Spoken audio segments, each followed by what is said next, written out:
A Warning to the Curious by M.R. James. The place on the east coast which the reader is asked to consider is Seaborough. It is not very different now from what I remember it to have been when I was a child. Marshes intersected by dykes to the south, recalling the early chapters of Great Expectations. Flat fields to the north merging into heath, fir woods, and above all gorse inland. A long seafront and a street. Behind that a spacious church of flint, with a broad, solid western tower, and a peal of 6 bells.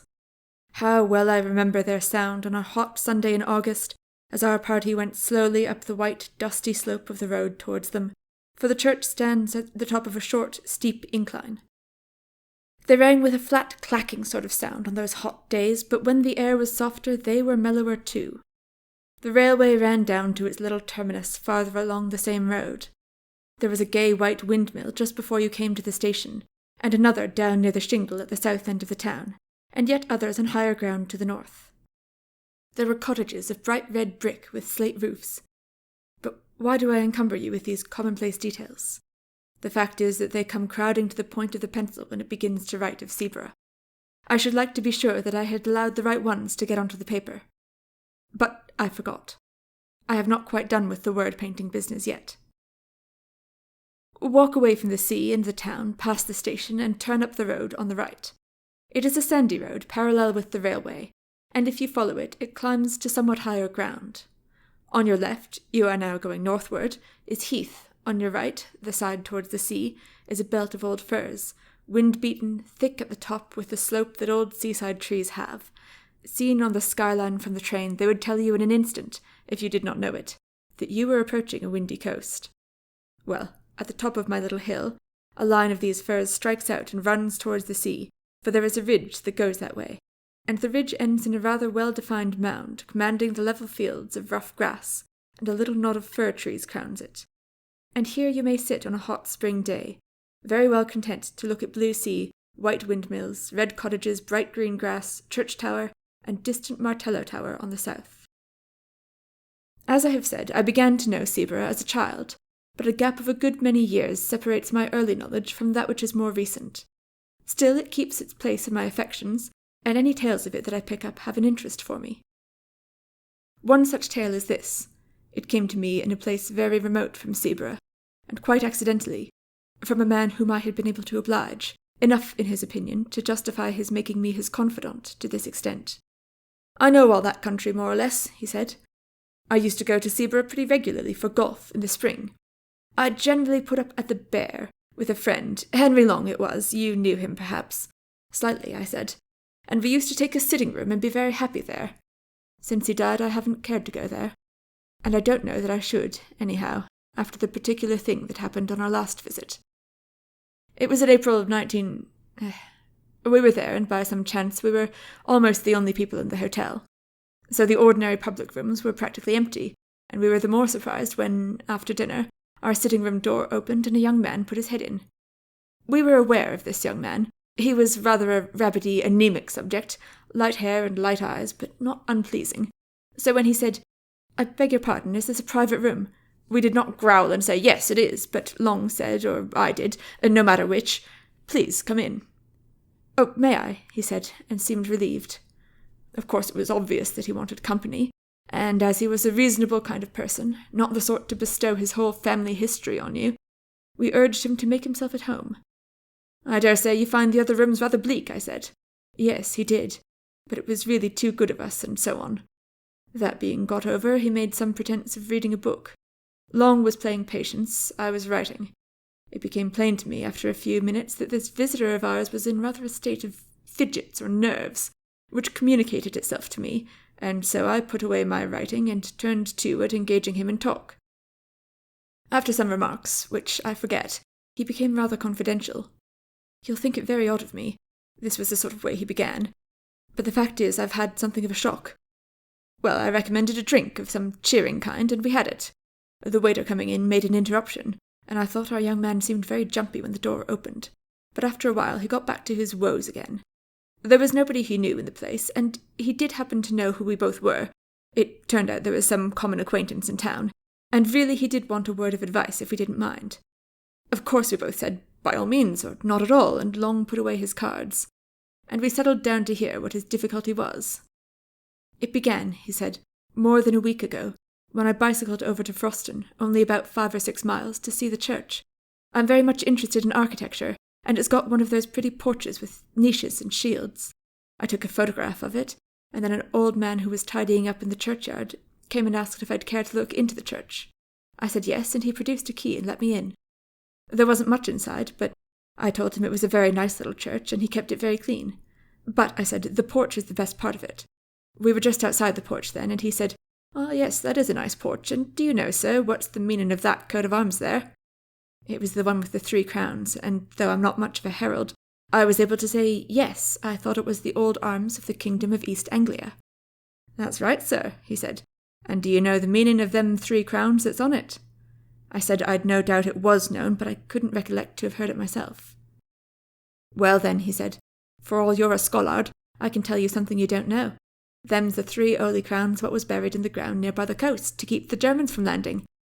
Ah, I can see you don't believe that, but I tell you, if it hadn't been for one of them holy crowns being there still, them Germans would have landed here time and again, they would. Landed with their ships and killed man, woman and child in their beds.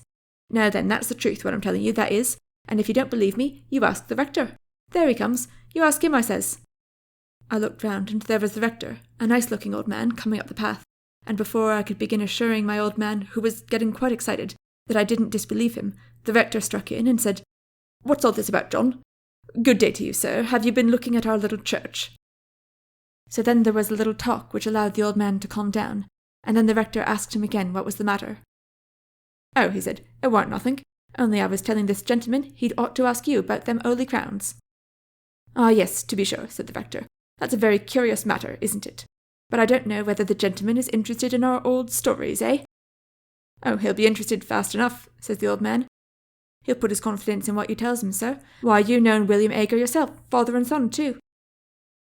Then I put in a word to say how much I should like to hear all about it, and before many minutes I was walking up the village street with the rector, who had 1 or 2 words to say to parishioners, and then to the rectory, where he took me into his study. He had made out on the way that I really was capable of taking an intelligent interest in a piece of folklore, and not quite the ordinary tripper. So he was very willing to talk, and it is rather surprising to me that the particular legend he told me has not made its way into print before. His account of it was this. There has always been a belief in these parts in the 3 holy crowns. The old people say they were buried in different places near the coast, to keep off the Danes, or the French, or the Germans, and they say that one of the 3 was dug up a long time ago, and another has disappeared by the encroaching of the sea, and one's still left doing its work, keeping off invaders. Well now, if you have read the ordinary guides and histories of this county, you will remember perhaps that in 1687 a crown, which was said to be the crown of Redwald, king of the East Angles, was dug up at Rendlesham, and alas, alas, melted down before it was even properly described or drawn. Well, Rendlesham isn't on the coast, but it isn't so very far inland, and it's on a very important line of access. And I believe that is the crown which the people mean when they say that one has been dug up. Then on the south, you don't want me to tell you where there was a Saxon royal palace which is now under the sea, eh? Well, there was the 2nd crown, I take it. And up beyond these 2, they say, lies the 3rd. "Did they say where it is?" of course I asked. He said, "Yes, indeed they do, but they don't tell." And his manner did not encourage me to put the obvious question.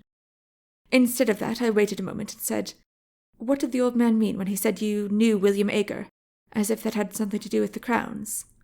"To be sure," he said. "Now, that's another curious story. These Agars, it's a very old name in these parts, but I can't find that they were ever people of quality or big owners. These Agars say, or said, that their branch of the family were the guardians of the last crown. A certain old Nathaniel Agar was the first one I knew.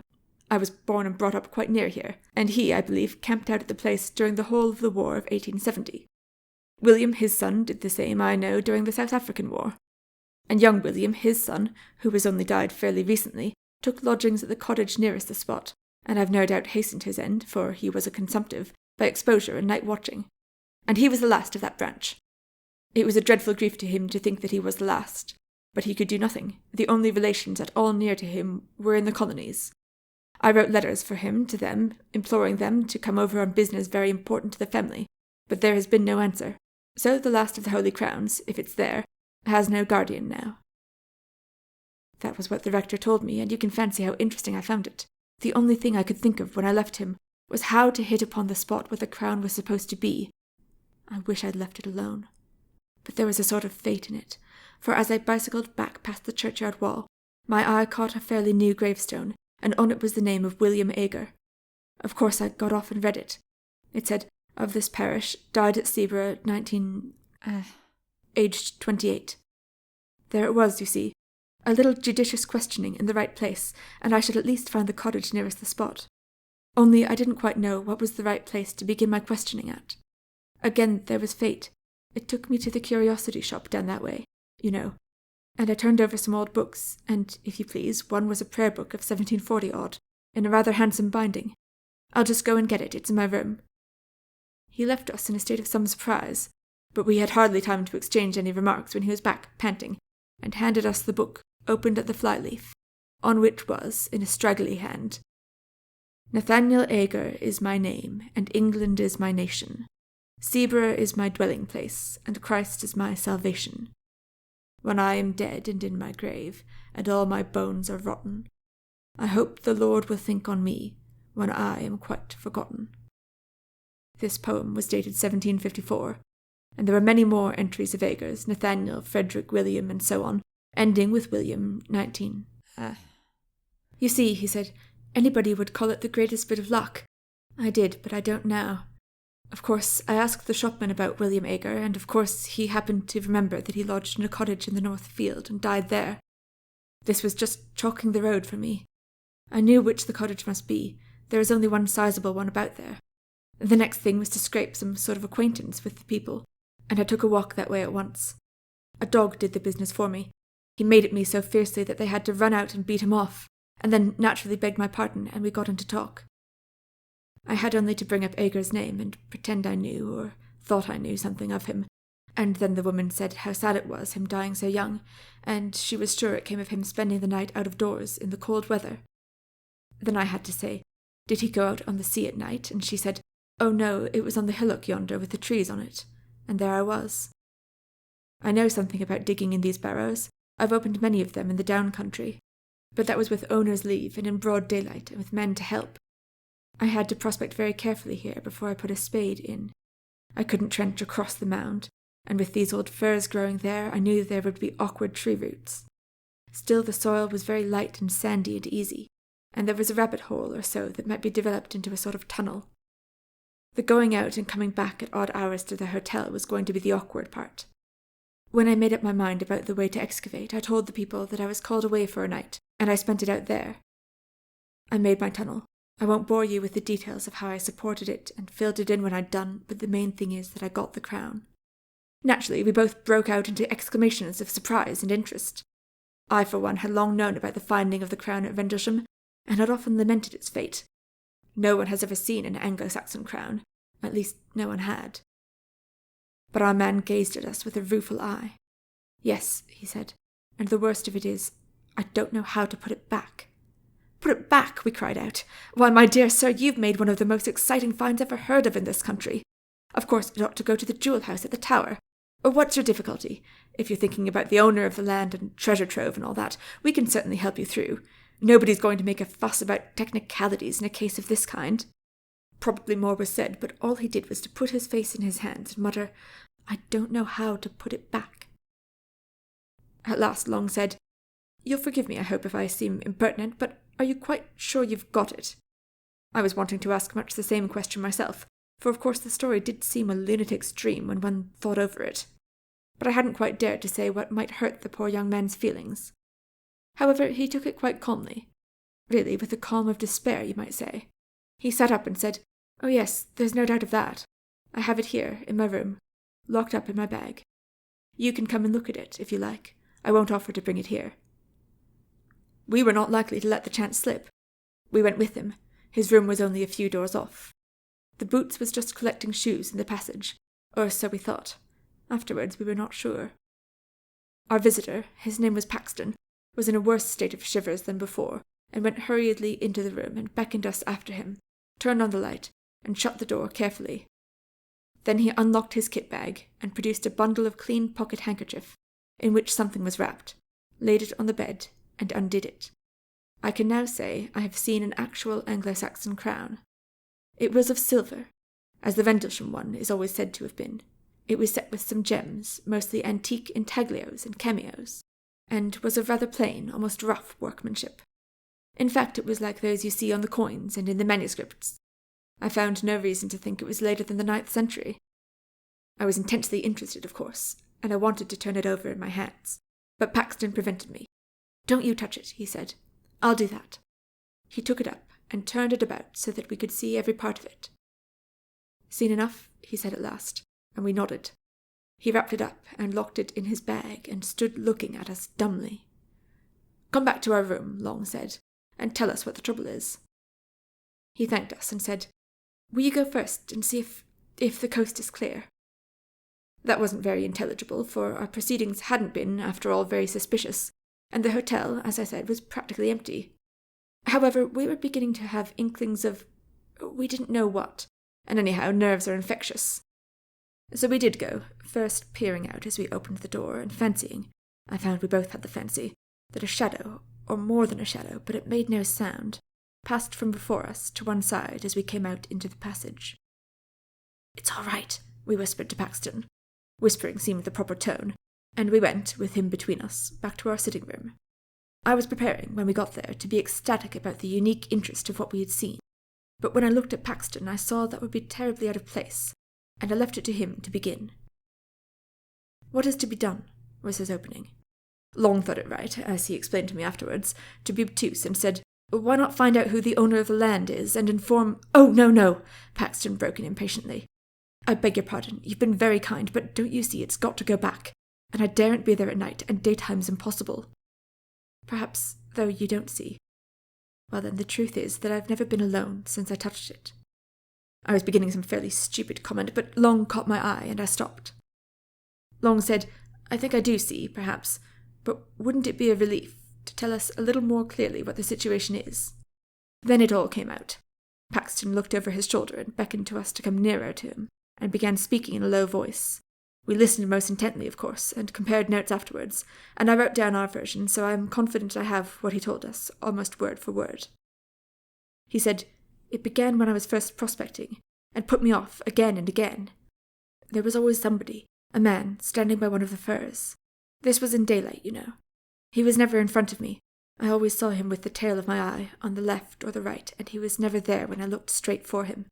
I would lie down for quite a long time and take careful observations, and make sure there was no one, and then when I got up and began prospecting again, there he was. And he began to give me hints, besides, for wherever I put that prayer book, short of locking it up, which I did at last, when I came back to my room, it was always out on my table, open at the flyleaf where the names are, and one of my razors across it to keep it open.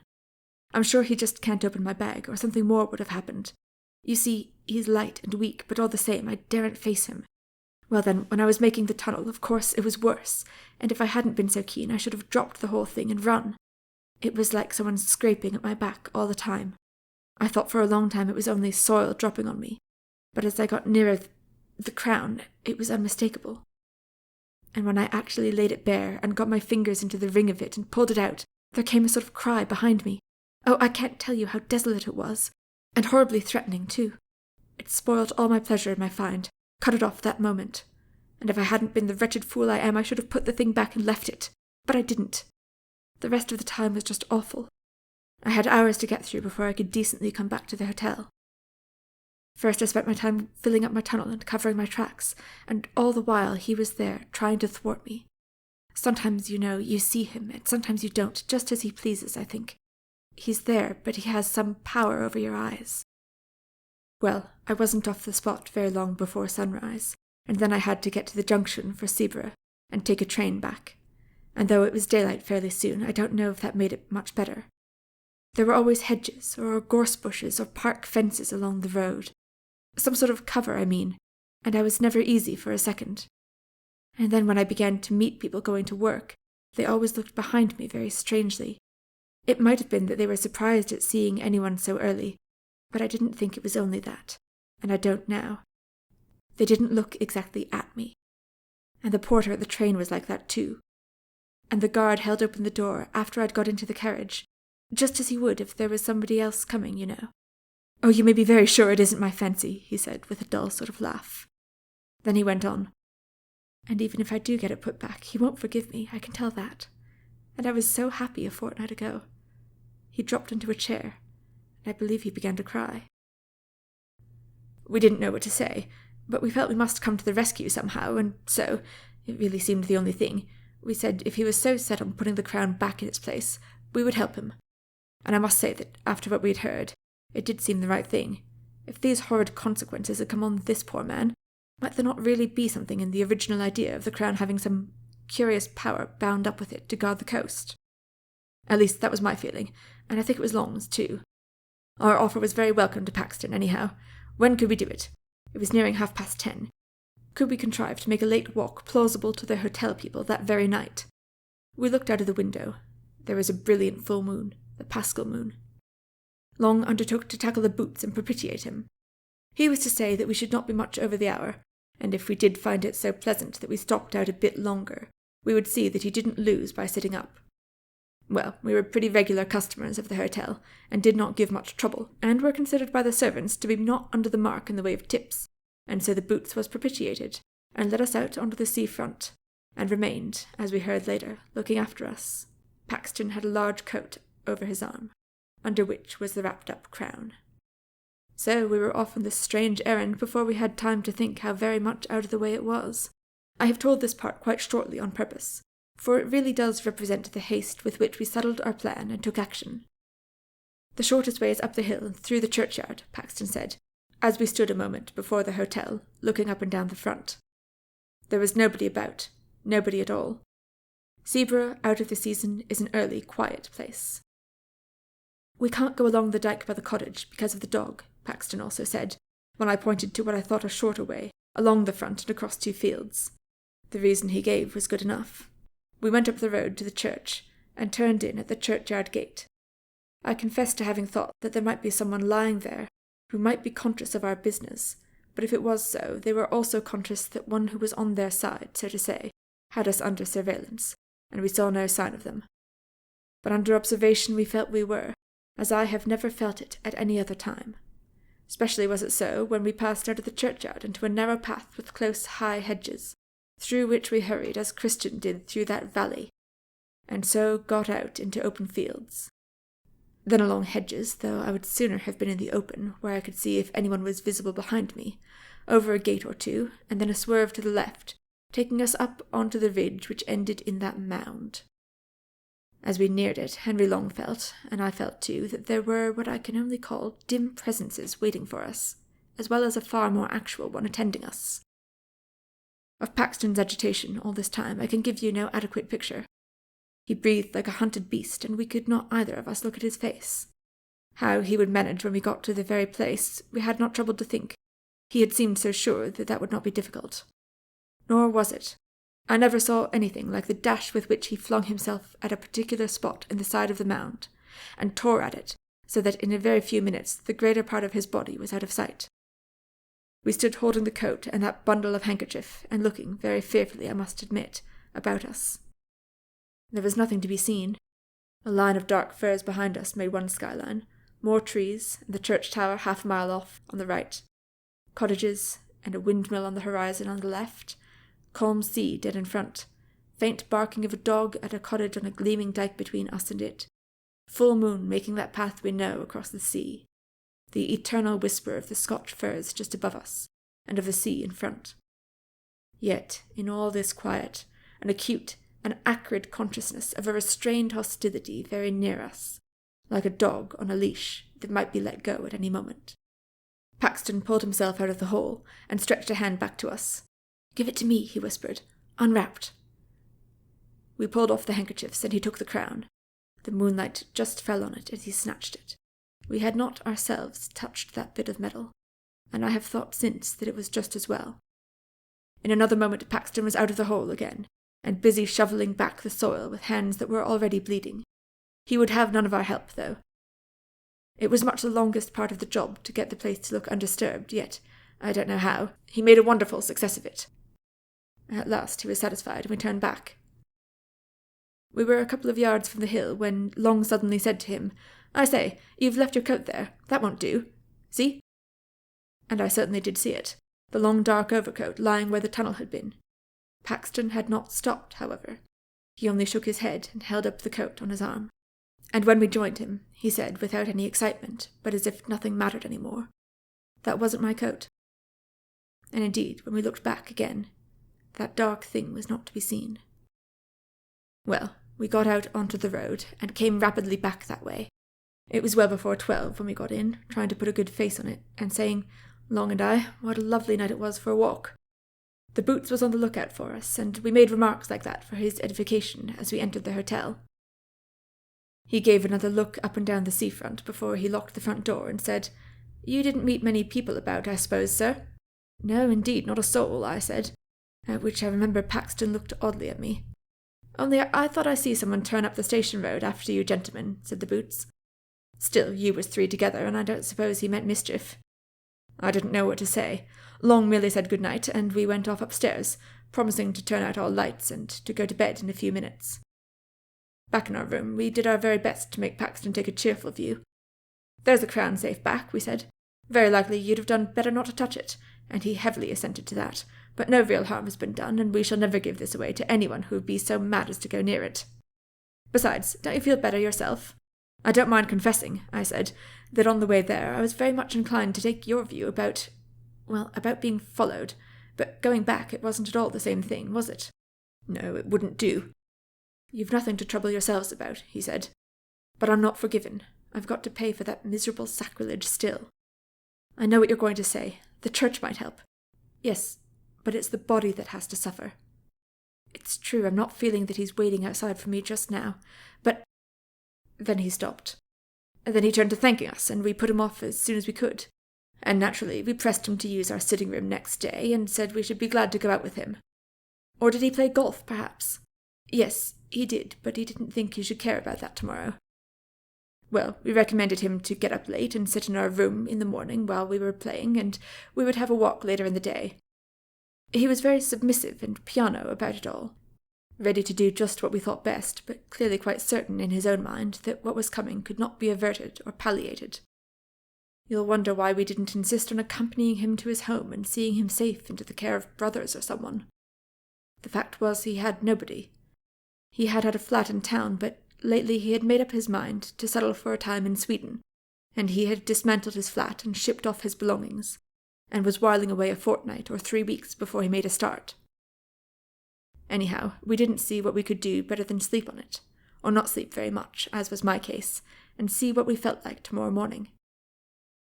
We felt very different, Long and I, on as beautiful an April morning as you could desire, and Paxton also looked very different when we saw him at breakfast. "The first approach to a decent night I seem ever to have had," was what he said. But he was going to do as we had settled, stay in probably all the morning, and come out with us later. We went to the links, we met some other men and played with them in the morning, and had lunch there rather early, so as not to be late back. All the same, the snares of death overtook him. Whether it could have been prevented, I don't know. I think he would have been got out somehow, do what we might. Anyhow, this is what happened. We went straight up to our room. Paxton was there, reading quite peaceably. "Ready to come out shortly," said Long. "Say in half an hour's time." "Certainly," he said, and I said we would change first and perhaps have baths, and call for him in half an hour. I had my bath first, and went and lay down on my bed and slept for about 10 minutes. We came out of our rooms at the same time, and went together to the sitting room. Paxton wasn't there, only his book. Nor was he in his room, nor in the downstairs rooms. We shouted for him. A servant came out and said, "Why, I thought you gentlemen was gone out already, and so did the other gentleman. He heard you were calling from the path there, and ran out in a hurry, and I looked out of the coffee-room window, but I didn't see you. However, he ran off down the beach that way." Without a word, we ran that way too. It was the opposite direction to that of last night's expedition. It wasn't quite 4 o'clock, and the day was fair, though not so fair as it had been, so that was really no reason, you'd say, for anxiety. With people about, surely a man couldn't come to much harm. But something in our look as we ran out must have struck the servant, for she came out on the steps and pointed and said, "Yes, that's the way he went." We ran on as far as the top of the shingle bank, and there pulled up. There was a choice of ways, past the houses on the sea front, or along the sand at the bottom of the beach, which, the tide being now out, was fairly broad. Or, of course, we might keep along the shingle between these two tracks and have some view of both of them, only that was heavy going. We chose the sand, for that was the loneliest, and someone might come to harm there without being seen from the public path. Long said he saw Paxton some distance ahead, running and waving his stick, as if he wanted to signal to people who were on ahead of him. I couldn't be quite sure. One of these sea mists was coming up very quickly from the south. There was someone, that's all I could say. And there were tracks on the sand, as of someone running who wore shoes. And there were other tracks made before those, for the shoes sometimes trod on them and interfered with them, of someone not in shoes. Oh, of course, it's only my word you've got to take for all this. Long's dead, we'd no time or means to make sketches or take casts, and the next tide washed everything away. All we could do was to notice these marks as we hurried on. But there they were, over and over again, and we had no doubt whatever that what we saw was the track of a bare foot, and one that showed more bones than flesh. The notion of Paxton running after anything like this, and supposing it to be the friends he was looking for, was very dreadful to us. You can guess what we fancied, how the thing he was following might stop suddenly, and turn round on him, and what sort of face it would show, half seen at first in the mist, which all the while was getting thicker and thicker. And as I ran on, wondering how the poor wretch could have been lured into mistaking that other thing for us, I remembered his saying, "He has some power over your eyes." And then I wondered what the end would be, for I had no hope now that the end could be averted, and, well, there is no need to tell all the dismal and horrid thoughts that flitted through my head as we ran on into the mist. It was uncanny, too, that the sun should still be bright in the sky, and we could see nothing. We could only tell that we were now past the houses, and had reached that gap there is between them and the old Martello Tower. When you are past the tower, you know, there is nothing but shingle for a long way. Not a house, not a human creature, just that spit of land, or rather shingle, with the river on your right and the sea on your left. But just before that, just by the Martello Tower, you remember there is the old battery, close to the sea. I believe there are only a few blocks of concrete left now. The rest has all been washed away, but at this time there was a lot more, though the place was a ruin. Well, when we got there, we clambered to the top as quick as we could, to take breath and look over the shingle in front, if by chance the mist would let us see anything. But a moment's rest we must have. We had run a mile at least. Nothing whatever was visible ahead of us, and we were just turning by common consent to get down and run hopelessly on, when we heard what I can only call a laugh, and if you can understand what I mean by a breathless, a lungless laugh, you have it, but I don't suppose you can. It came from below, and swerved away into the mist. That was enough. We bent over the wall. Paxton was there at the bottom. You don't need to be told that he was dead. His tracks showed that he had run along the side of the battery, had turned sharp round the corner of it, and, small doubt of it, must have dashed straight into the open arms of someone who was waiting there. His mouth was full of sand and stones, and his teeth and jaws were broken to bits. I only glanced once at his face. At the same moment, just as we were scrambling down from the battery to get to the body, we heard a shout, and saw a man running down the bank of the Martello Tower. He was the caretaker stationed there, and his keen old eyes had managed to descry through the mist that something was wrong. He had seen Paxton fall, and had seen us a moment after running up. Fortunate this, for otherwise we could hardly have escaped suspicion of being concerned in the dreadful business. Had he, we asked, caught sight of anybody attacking our friend? He could not be sure. We sent him off for help and stayed by the dead man till they came with the stretcher. It was then that we traced out how he had come, under the narrow fringe of sand under the battery wall. The rest was shingle, and it was hopelessly impossible to tell whither the other had gone. What were we to say at the inquest? It was a duty, we felt, not to give up there and then the secret of the crown, to be published in every paper. I don't know how much you would have told, but what we did agree upon was this, to say that we had only made acquaintance with Paxton the day before, and that he had told us he was under some apprehension of danger at the hands of a man called William Agar. Also that we had seen some other tracks besides Paxton's when we followed him along the beach. But of course, by that time everything was gone from the sands. No one had any knowledge, fortunately, of any William Agar living in the district. The evidence of the man at the Martello Tower freed us from all suspicion. All that could be done was to return a verdict of wilful murder by some person or persons unknown. Paxton was so totally without connections that all the inquiries that were subsequently made ended in a no thoroughfare, and I have never been at Zebra, or even near it, since.